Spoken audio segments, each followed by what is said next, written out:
Hello friends, welcome to Guliyani classes. आज हम financial market operation के टॉपिक सेबी यानी कि security exchange board of India का पार्ट 3 पढ़ने जा रहे हैं। उम्मीद करता हूं दोस्तों आपने इस टॉपिक से रिलेटेड यानी कि सेबी से रिलेटेड जो हमने प्रीवियस लेक्चर बनाए थे पार्ट 1 एंड पार्ट 2 वो जरूर देख लिए होंगे। अगर आपने नहीं देखे हैं तो उसका लिंक आपको डिस्क्रिप्शन बॉक्स में मिल जाएगा, जहाँ से आप इन वीडियो लेक्चर्स को देख सकते हैं। दोस्तों, अगर आपने इस चैनल को सब्सक्राइब नहीं किया तो जरूर कर लीजिए, ताकि आपको हमारे आने वाली हर वीडियो को नोटिफिकेशन सबसे पहले मिल सके। Let's start. दोस्तों, आज हम डिस्कस करेंगे पावर्स ऑफ सेबी, यानी कि सेबी को क्या क्या पावर्स हैं। देखिए, सेबी जो है एक रेगुलेटर है कैपिटल मार्केट का। इसको जो है कैपिटल मार्केट को रेगुलेट करना होता है। तो सेबी को काफ़ी पावरफुल बनाने के लिए इसको कई पावर्स दी गई, जिससे कि ना केवल ये कैपिटल मार्केट को रेगुलेट करे, जो भी पर्सन या एसोसिएशन जो अनफेयर ट्रेड प्रैक्टिसेस में इंडल्ज हैं उनके खिलाफ जो है सेबी एक्शन भी ले सके, जिससे कि इन्वेस्टर्स और सिक्योरिटी मार्केट का जो इंटरेस्ट है उसको प्रोटेक्ट किया जा सके। एक एक करके हम डिस्कस करते हैं इन पावर्स को। सबसे पहले पावर ऑफ इंस्पेक्शन। देखिए, सेबी के पास ये पावर है कि वो बिना बायस्ड हुए किसी भी पब्लिक कंपनी या ऐसी कंपनी जिसकी जो सिक्योरिटीज़ है या जो शेयर्स हैं वो किसी रिकॉग्नाइज्ड स्टॉक एक्सचेंज में लिस्टेड है या फिर लिस्ट होने वाले हैं, उनके अकाउंट्स को, रजिस्टर को या और कोई डॉक्यूमेंट्स को इंस्पेक्शन कर सकता है, यानी कि उनकी जांच कर सकता है, जब बोर्ड के पास इस चीज़ के पक्के सबूत हों कि वो जो कंपनी है वो इनसाइड ट्रेडिंग में या चीटिंग में या अनफेयर ट्रेड प्रैक्टिसेस में इंडल्ज रही है। ध्यान रहे, जो सेबी की अलग अलग पावर्स हैं उनका एक दायरा है। वो पावर एक पर्टिकुलर सेगमेंट या एक पर्टिकुलर पर्सन्स या एसोसिएशन से रिलेटेड है। यानी कि यहाँ पर जो ये जो पावर ऑफ इंस्पेक्शन है, इस सेक्शन में जो है सेबी केवल पब्लिक लिमिटेड कंपनी का ही इंस्पेक्शन कर सकती है। यहाँ पर इंटरमीडिएटरी यानी कि जो मध्यस्थ हैं जैसे ब्रोकर, सब ब्रोकर, उनके लिए अलग पावर में जांच के लिए उसको पावर दी गई है। पावर सेकंड डिस्कस करते हैं, पावर ऑफ कोर्ट। देखिए, जैसे एक सिविल कोर्ट के पास पावर होती है, लगभग वही पावर सेबी के बोर्ड के पास भी है। जो सिविल कोर्ट होती है उसके पास जो कोड ऑफ सिविल प्रोसीजर 1908 के तहत जो उसके पास केस दर्ज करने की पावर है, लगभग वही पावर जो है वो सेबी के पास है। सेबी जो है ऐसे किसी भी व्यक्ति को, ऐसे किसी भी पर्सन को या एसोसिएशन को जो कि अनफेयर ट्रेड प्रैक्टिसेस में इंडल्ज रही है, उसको एक पर्टिकुलर प्लेस पर, एक पर्टिकुलर टाइम पर अपने अकाउंट्स शो करने के लिए या उसको अदर डॉक्यूमेंट शो करने के लिए ऑर्डर जारी कर सकती है रिटर्न में। इसी तरीके से जो है सेबी जो है कोई भी ऐसा पर्सन जो इन अनफेयर ट्रेड प्रैक्टिसेस में इंडल्ज रहा है उसको समन जारी कर सकती है, यानी कि नोटिस, लीगल नोटिस भेज सकती है, और उसे लोग लीगल नोटिस भेजकर अपने आगे हाजिर होने के लिए कह सकती है कि वो बोर्ड के आगे उस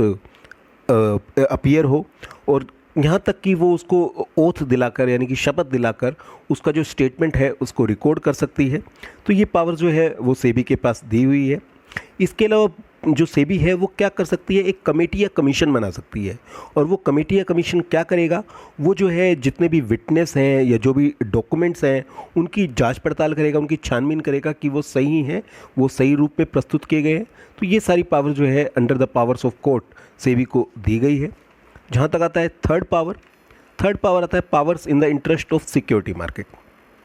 देखिए, क्योंकि जैसा हमने पहले ही डिस्कस किया कि सेबी जो है वो कैपिटल मार्केट को रेगुलेट करने के लिए बनाई गई है, और इसका जो मकसद था ना केवल रेगुलेट करना है बल्कि जो इन्वेस्टर और सिक्योरिटी मार्केट का इंटरेस्ट है उसको प्रोटेक्ट करना है। तो सेबी जो है जो अपनी सिक्योरिटी मार्केट के इंटरेस्ट को प्रोटेक्ट करने के लिए, इन्वेस्टर के इंटरेस्ट को प्रोटेक्ट करने के लिए जो है कोई भी स्टेप उठा सकती है। अगर उसको अपनी इन्वेस्टिगेशन के दौरान ऐसा लगता है या इन्वेस्टिगेशन ख़त्म होने पे ऐसा लगता है कि जो है सिक्योरिटी मार्केट की फेवर के लिए या इन्वेस्टर्स के फेवर के लिए उसे कोई भी स्टेप उठाना चाहिए, तो वो इस तरह के स्टेप उठा सकती है, जैसे कि वो किसी भी सिक्योरिटी की ट्रेडिंग को सस्पेंड कर सकती है किसी भी रिकॉग्नाइज्ड स्टॉक एक्सचेंज पर। यानी कि जैसे किसी कंपनी ने कोई शेयर इशू कर रखा है और उस शेयर में कुछ अनफेयर ट्रेड प्रैक्टिस चल रही हैं, तो जो सेबी है वो एक ऑर्डर जारी कर सकता है कि इस पर्टिकुलर शेयर में या इस पर्टिकुलर स्टॉक एक्सचेंज पर इस शेयर में ट्रेडिंग नहीं होगी, यानी कि बाय और सेल नहीं होगा। इसी तरीके से जो सेबी है ऐसे किसी भी पर्सन पर रिस्ट्रिक्शन लगा सकता है कि वो पर्सन जो है वो सिक्योरिटी मार्केट में बाय और सेल नहीं करेगा या सिक्योरिटी मार्केट से रिलेटेड एक्टिविटी में पार्टिसिपेट नहीं करेगा जब तक कि वो इन्वेस्टिगेशन चल रही है। तो इस तरीके का भी एक्शन जो है वो सेबी ले सकता है इन्वेस्टर्स के फेवर में, सिक्योरिटी मार्केट के फेवर में। इसी तरीके से जो सेबी है वो किसी भी स्टॉक एक्सचेंज के कोई भी ऑफिसर हो गया या सेल्फ रेगुलेटरी ऑर्गेनाइजेशंस हो गया, उसको अपने पोस्ट से सस्पेंड कर सकती है जब तक कि इन्वेस्टिगेशन चल रही है, जब तक कि उसके खिलाफ जो है मतलब उन पर्सन्स के खिलाफ ये क्लैरिटी नहीं हो जाती कि वास्तव में वो पर्सन्स इंडल्ज रहे हैं या नहीं रहे हैं। इसी तरीके से जो सेबी है एक और एक्शन भी ले सकती है कि मान लीजिए किसी पर्सन ने या किसी कंपनी ने, किसी फर्म ने सिक्योरिटीज़ को बेचकर जो है अमाउंट रिसीव किया है पब्लिक से और उसे लगता है कि ये अमाउंट गलत तरीके से रिसीव किया गया है, तो जब तक कि इन्वेस्टिगेशन ख़त्म नहीं हो जाता या इन्वेस्टिगेशन पूरी तरीके से कंप्लीट नहीं हो जाता, जांच पूरी नहीं हो पाती, तब तक जो है वो इस पैसे को जो है सेबी अपने पास जब्त करके रख सकती है, यानी कि अपनी कस्टडी में रख सकती है। फोर्थ पावर आती है, that is the power of regarding the protection of investor. जहाँ थर्ड पावर में हमने सिक्योरिटी मार्केट के इंटरेस्ट की डिस्कशन की थी, यहाँ पर हम डिस्कस करने जा रहे हैं इन्वेस्टर्स की। इसी तरीके से जो सेबी है इन्वेस्टर्स के इंटरेस्ट के लिए बहुत सारे स्टेप उठा सकती है। जस्ट लाइक जो सेबी है वो कैपिटल इशू करने से या ट्रांसफ़र ऑफ सिक्योरिटी करने से या इसी तरीके के जो अदर मैटर्स हैं उसके लिए जो है रूल्स और रेगुलेशंस बना सकती है, गाइडलाइंस बना सकती है। इसके अलावा सेबी जो है जैसे इशू ऑफ कैपिटल और ट्रांसफ़र ऑफ सिक्योरिटी या अदर मैटर से रिलेटेड ये तय कर सकती है कि कंपनियां जो हैं वो अपने प्रोस्पेक्टस में इसको किस तरीके से डिस्क्लोज़ करें। इसी तरीके से जो सेबी है वो एक और स्टेप भी उठा सकती है, वो किसी भी कंपनी को जो कि प्रोस्पेक्टस या इसी तरीके का कोई डॉक्यूमेंट जारी कर रही है जिसका मकसद जो है वो सिक्योरिटी बेचकर पब्लिक से मनी रिसीव करना है, और अगर सेबी को लगता है कि ये सही तरीके से नहीं हो रहा, ये इन्वेस्टर्स के फेवर में नहीं है, तो सेबी ऐसे प्रोस्पेक्टस के ऊपर बैन लगा सकती है, रिस्ट्रिक्शन लगा सकती है कि आप ऐसे प्रोस्पेक्टस को इशू करके पब्लिक से मनी रिसीव नहीं कर सकते। या फिर एक और स्टेप भी कर सकती है, सेबी जो है ये भी तय कर सकती है कि उस प्रोस्पेक्टस को किस तरीके से जारी करा जाए, यानी कि उसके अंदर अगर कुछ मिस्टेक्स हैं, कुछ गलत हैं, कुछ रॉन्ग स्टेटमेंट्स हैं, तो उनको ठीक करके किस तरीके से जारी किया जाए, ये इंस्ट्रक्शंस भी जो है सेबी दे सकती है किसी पर्टिकुलर कंपनी को। फिफ्थ पावर आती है, that is the power of issue of directions. SEBI जो है इन्वेस्टर्स के फेवर के लिए, सिक्योरिटी मार्केट के फेवर के लिए कुछ डायरेक्शन दे सकती है। जस्ट लाइक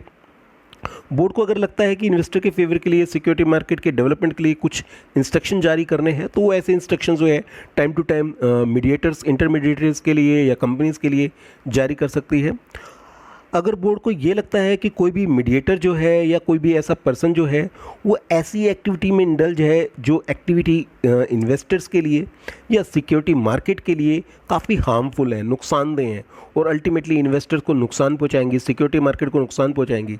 तो जो सेबी है वो डायरेक्शन जारी कर सकती है कि वो पर्सन ऐसी एक्टिविटी में इंडल्ज ना हो, या उसको जारी कर सकती है आदेश कि वो इस चीज़ को रोक दे, एट प्रेजेंट इस चीज़ को आगे ना बढ़ाए। सिक्स पावर आती है, that is the power of investigation.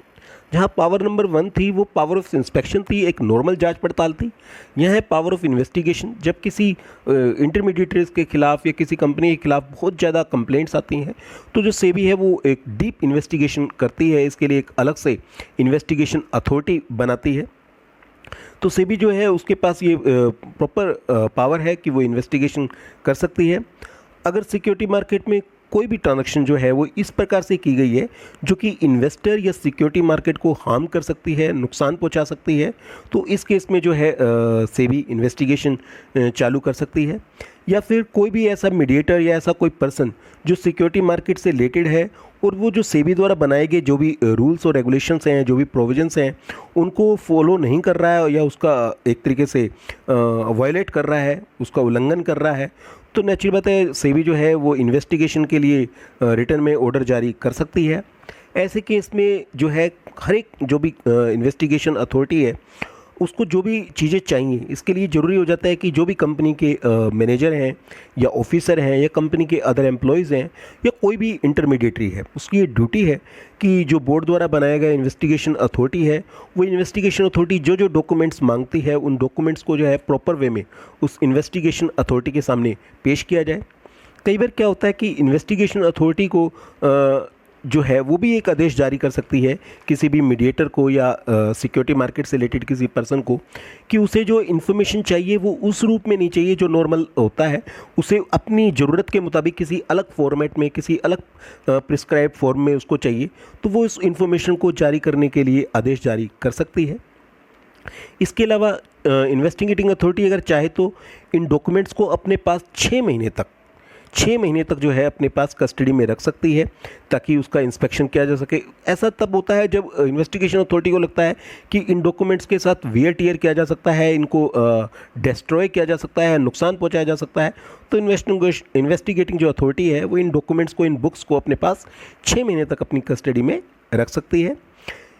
और उसके बाद जो है जो भी रिलेटेड पर्सन या फर्म है उसको ये डॉक्यूमेंट्स वापस लौटा देती है। अगर लौटाने के बाद भी अगर इन्वेस्टिगेटिंग अथॉरिटी को इन फ्यूचर में फिर दोबारा इन डॉक्यूमेंट्स या बुक्स की ज़रूरत हो तो वो इसकी फिर डिमांड कर सकती है। यहाँ पर एक पॉइंट बहुत ज़रूरी है ध्यान देने वाली बात कि अगर कोई भी पर्सन जिसके पास कोई साउंड रीज़न नहीं है, यानी कि कोई उचित कारण नहीं है, वो इन्वेस्टिगेटिंग अथॉरिटी को अपने अकाउंट्स जो रिकॉर्ड्स हैं या फिर जो भी डॉक्यूमेंट्स हैं वो अवेलेबल नहीं कराता, इनके उनके आगे पेश नहीं करता, या फिर जिस फॉर्मेट में इंफॉर्मेशन मांगी गई है उस फॉर्मेट में वो इंफॉर्मेशन प्रोवाइड नहीं कराता, या फिर उस मीडिएटर को जो है बोर्ड ने या इन्वेस्टिगेशन अथॉरिटी ने अपने सामने पेश होने के लिए समन जारी किया है, यानी कि लीगल नोटिस दिया है, या उसको ये नोटिस दिया है कि वो बोर्ड के सामने पेश होकर या इन्वेस्टिगेटिंग अथॉरिटी के सामने पेश होकर उनके क्वेश्चंस के आंसर दे, या फिर वो ड्यूरिंग द इन्वेस्टिगेशन किसी पर्टिकुलर डॉक्यूमेंट पर साइन करने से इनकार करता है, तो ऐसे केस में जो है सेबी के पास ये पावर है कि वो 1 साल तक की उस व्यक्ति को सज़ा दे सकता है या फिर उसके ऊपर एक पेनल्टी लगा सकता है जो कि पेनल्टी 1 करोड़ रुपए तक हो सकती है, या फिर दोनों, यानी कि सज़ा भी और एज वेल एज फाइन दोनों ही उस व्यक्ति के ऊपर लगाए जा सकते हैं। इसके अलावा इन्फॉर्मेशन लेट होने की वजह से एक एडिशनल फाइन भी उसके ऊपर लगाया जा सकता है जिसकी मैक्सिमम लिमिट 5 लाख रुपये पर डे के हिसाब से है, यानी कि ज़्यादा से ज़्यादा 5 लाख रुपये पर दिन के हिसाब से उसके ऊपर पेनल्टी लगाई जा सकती है। 7th पावर आती है, there is a power to seize and desist the proceedings. Seize यानी कि उसको रोक लेना, ये भी एक पावर है सेबी के पास कि अगर बोर्ड को लगता है कि कोई भी व्यक्ति तो है उसके द्वारा बनाए गए जो भी रूल्स और रेगुलेशंस हैं उसको वॉयलेट कर रहा है, यानी कि उनका उल्लंघन कर रहा है या फिर कर सकता है, तो बोर्ड जो है उसे ऐसा करने से रोकने के निर्देश जारी कर सकता है कि वो इस तरीके की कोई भी एक्टिविटी ना करे, ऐसा कोई काम ना करे जब तक कि इन्वेस्टिगेशन चल रहा है। तो इन्वेस्टिगेशन के दौरान उसकी एक्टिविटी को रोकने के लिए जो है बोर्ड जो है ऑर्डर जारी कर सकता है। 8th पावर आती है, that is the power registration of stock broker, sub broker, share transfer agents etcetera. देखिए जो भी ये पर्सन्स हैं जिन्हें हम इंटरमीडिएटरी कहते हैं, कोई भी, चाहे वो स्टॉक ब्रोकर है, सब ब्रोकर है, शेयर ट्रांसफर एजेंट है, बैंकर टू इशू है, पोर्टफोलियो मैनेजर है, इन्वेस्टमेंट एडवाइज़र है, या कोई भी ऐसा इंटरमीडिएटरी जो सिक्योरिटी मार्केट के अंदर डायरेक्ट एक्टिविटी पार्टिसिपेट करता है, यानी कि सिक्योरिटी को बाय और सेल करता है, वो तब तक सिक्योरिटी मार्केट में अपना काम चालू नहीं कर सकता है या काम जारी नहीं रख सकता जब तक कि वह सेबी से रजिस्ट्रेशन ऑफ सर्टिफिकेट, यानी कि सर्टिफिकेट जो है रजिस्ट्रेशन का वो रिसीव नहीं कर लेता। जब तक उसके पास रजिस्ट्रेशन सर्टिफिकेट, क्योंकि हमने पहले भी डिस्कस किया था फंक्शंस के अंदर कि इन सारे इंटरमीडिएटरी को अपने आप को रजिस्टर्ड करवाना ज़रूरी होता है सेबी के पास। अब इसमें एक पॉइंट ध्यान देने वाली बात है कि अगर कोई इनमें से कोई ऐसा व्यक्ति या फर्म काम कर रही है जो कि सेबी के बनने के पहले से चल रही है उसके लिए भी यही रूल एप्लीकेबल है। हाँ, उसके लिए एक छूट दी गई है कि वो 3 महीने तक जो है अपने काम को चालू रख सकती है, लेकिन 3 महीने के अंदर उसे जो है रजिस्ट्रेशन ऑफ सर्टिफिकेट रिसीव करना होगा। अगर मान लीजिए वो रजिस्ट्रेशन ऑफ सर्टिफिकेट के लिए एप्लीकेशन दायर कर देती है सेबी के पास, लेकिन वो 3 महीने के अंदर जो एप्लीकेशन है ना तो सेलेक्ट होती है ना ही रिजेक्ट होती है, तो जब तक उस एप्लीकेशन पर कोई डिसीजन नहीं होता तब तक जो है ये अपने काम को चालू रख सकते हैं। इसी प्रकार से जो है कोई भी depository participants, custodian of securities, foreign institution investor, credit rating agency या कोई भी ऐसी इंटरमीडिएटरी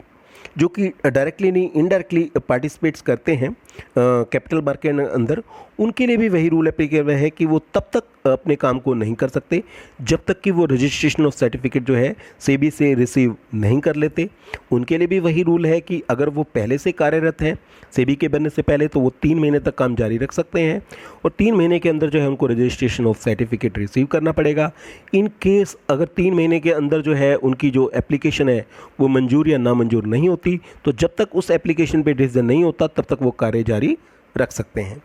इसी प्रकार से जो कुछ व्यक्ति वेंचर कैपिटल या म्यूचुअल फंड्स का काम करते हैं उनके लिए भी यही रूल है कि जब तक वो सेबी से रजिस्ट्रेशन ऑफ सर्टिफिकेट रिसीव नहीं कर लेते तब तक वो अपना काम चालू नहीं कर सकते। और अगर मान लीजिए वो भी सेबी से पहले बने हुए हैं, कार्यरत हैं, तो उनके लिए भी वही रूल है कि वो 3 महीने तक अपना कार्य जारी रख सकते हैं और इन केस 3 महीने के अंदर जो है उनको अपनी एप्लीकेशन दायर करनी पड़ेगी, रजिस्ट्रेशन ऑफ सर्टिफिकेट रिसीव करना पड़ेगा। और मान लीजिए 3 महीने में रजिस्ट्रेशन ऑफ सर्टिफिकेट के ऊपर कोई तय नहीं हो पाता है, मंजूर या नामंजूर नहीं होती, तो अपने काम को तब तक जारी रख सकते हैं जब तक कि उनको रजिस्ट्रेशन ऑफ सर्टिफिकेट की जो एप्लीकेशन है वो ओबे नहीं होती या नामंजूर नहीं होती।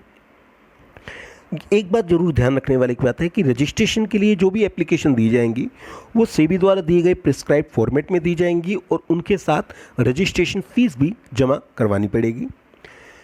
ऐसा नहीं है कि रजिस्ट्रेशन कराने के बाद इनको पूरी छूट मिल गई कि ये किसी भी तरीके से कैसी भी एक्टिविटी को कर सकते हैं। इन्हें जो वही सेबी जो है रूल और रेगुलेशन बनाता है, जो भी बोर्ड रूल और रेगुलेशन बनाता है, उन सभी रूल और रेगुलेशंस को प्रॉपर वे में फॉलो करना जरूरी होता है। सेबी कभी भी चाहे जो है रूल्स और रेगुलेशन को फॉलो करते हुए इनका जो रजिस्ट्रेशन सर्टिफिकेट है उसको कुछ टाइम के लिए सस्पेंड कर सकता है, इवन उस रजिस्ट्रेशन सर्टिफिकेट को कैंसिल भी कर सकता है। ये पावर भी जो है सेबी के पास है। 9th पावर डिस्कस करने जा रहे हैं हम, the prohibition of manipulative and deceptive devices, insider trading and substantial acquisition of security और कंट्रोल।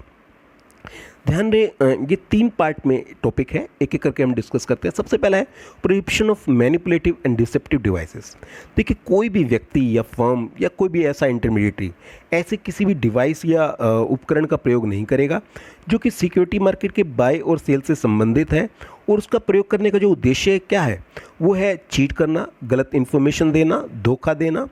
या फिर इन्फॉर्मेशन को इस तरीके से उपलब्ध कराना जिससे कि इन्वेस्टर को चीट किया जा सके, यानी कि जानबूझ के जो है शेयर्स के प्राइसेस या उसके जो प्राइसेस चल रहे हैं स्टॉक एक्सचेंज पर वो उस मीडिएटरी को तो पहले शो हो और जो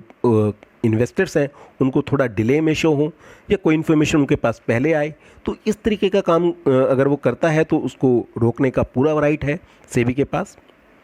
ऐसा कोई भी पर्सन जो है जिसके पास जो दूसरा पार्ट आता है इनसाइडर ट्रेडिंग, जिसके ऊपर हमने पिछली वीडियो में भी डीपली डिस्कस किया है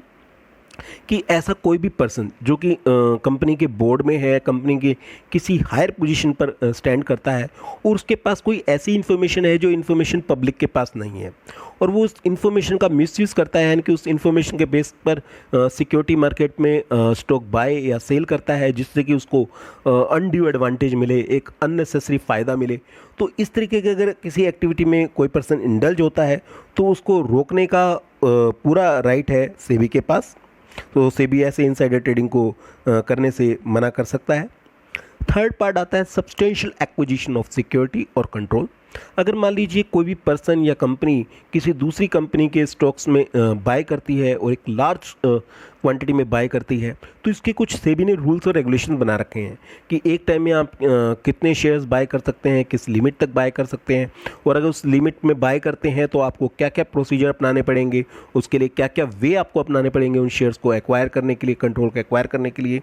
तो अगर कोई पर्सन या कंपनी उन शेयर्स को एक्वायर करती है लेकिन उन रूल्स और रेगुलेशंस को प्रॉपर वे में फॉलो नहीं करती है तो उसको रोकने का पूरा राइट है सेबी के पास। तो सेबी के पास बहुत सारी पावर्स दी गई हैं, जिसका मकसद क्या है? मकसद यही है कि कैपिटल मार्केट को एक प्रॉपर वे में रेगुलेट किया जा सके, इन्वेस्टर्स के इंटरेस्ट को, सिक्योरिटी मार्केट के इंटरेस्ट को अच्छी तरीके से प्रोटेक्ट किया जा सके, जिससे कि हमारी कैपिटल मार्केट जो है वो day by day proper way में डेवलप हो। और वास्तव में इसमें सेबी जो है काफ़ी हद तक कामयाब भी हुआ है। अगर हम देखें कि सेबी के लास्ट 30 ईयर्स ऑलमोस्ट जो कंप्लीट होने को हैं, तो उस 30 ईयर्स में हमारी कैपिटल मार्केट में एक सब्सटेंशियल चेंज आया है। लगातार सेबी जो है स्टेप उठा रही है। हमारे म्यूचुअल फंड्स आज कहीं ज़्यादा रेगुलेटेड है, आज हमारी जो स्टॉक मार्केट है वो काफ़ी रेगुलेटेड है, और टाइम टू टाइम सेबी जो है नए नए रूल्स और नए नए चेंजिंग लाता है। वो देखता है कि क्या क्या, क्योंकि रोज़ नए फ्रॉड हो रहे हैं, लोग जो है नए नए तरीके ला रहे हैं फ्रॉड करने के, इन्वेस्टर्स को चीट करने के लिए, और सेबी का मकसद है उसको रोकना, और सेबी जो है उस सब के लिए बहुत अच्छे तरीके से स्टेप उठा रहा है। दोस्तों, इस चैनल को सब्सक्राइब करना मत भूलिएगा। अगर आपको ये वीडियो पसंद आई है तो इसको ज़रूर लाइक करिएगा, अपने दोस्तों के साथ शेयर करिएगा, और आज हमने जो टॉपिक डिस्कस किया है उससे रिलेटेड कोई भी क्वेरी है आप उसे कमेंट बॉक्स में डालिएगा। आप हमें हमारे सोशल मीडिया चैनल यानी कि फेसबुक पर हमारे फॉलो कर सकते हैं गुलियानी क्लासेस पर। आप अपनी क्वेरी जो है हमें ईमेल कर सकते हैं हमारे ईमेल आईडी gulianiclasses@gmail.com पर। तो मिलते हैं दोस्तों एक नए वीडियो लेक्चर के साथ बहुत जल्दी। Thank you.